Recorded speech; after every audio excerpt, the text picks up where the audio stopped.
Octagon. I am in my pajamas because it's late. It's 10:30, but it's still technically Monday. So, I realized last week there was a bit of a topic about Justin Bieber and tyranny and tyrants and all that business. So I'm going to kind of put my 2 cents in on that because I never did. I just kind of talked about my own thing. Also, that San Francisco video is on the way, but I don't have video editing software right now, so I'm going to have to acquire some. So anyway, a tyrant, I think, can be defined as somebody who holds a position of power and abuses that power, whether intentionally or not, to the point where it is severely detrimental, and their power becomes the major focus. You know, for instance, I would call somebody like, I would call any big dictator on, the list of dictators that you're gonna rattle off, a tyrant, okay? Pol Pot, Stalin, Mao Zedong, yes, tyrants, definitely. I would also call politicians who have done lesser ills, tyrants as well. Okay, people who hold their power and abuse their power at the expense of everyone else. I'm not just talking about bad leaders, okay, because a bad leader is one thing, but somebody who willfully uses their power to subjugate those who they have power over, I think can be considered tyrants. Now, whether or not they think they're doing the right thing is quite irrelevant. Hitler thought he was doing the right thing.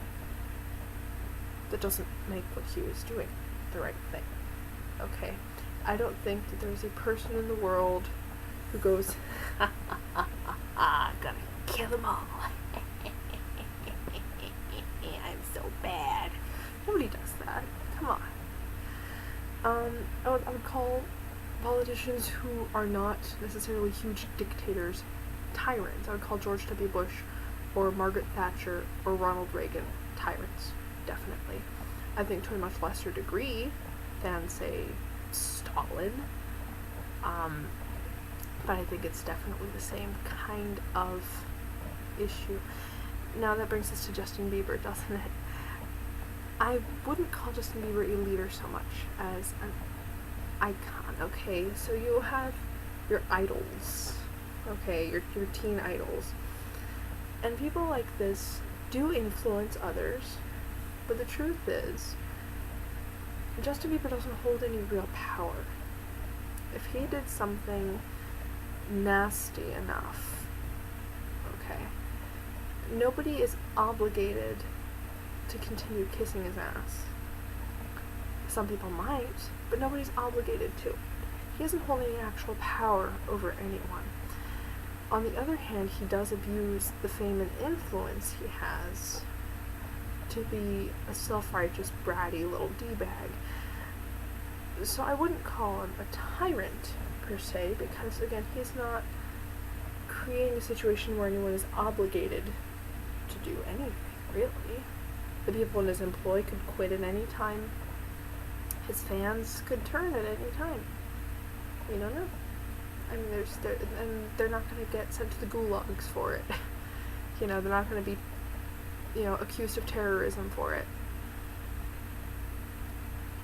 But he is definitely a snot-nosed little punk who needs to stop being a little jerk. So that's my thoughts on it, and I'll see the rest of the episode on Monday.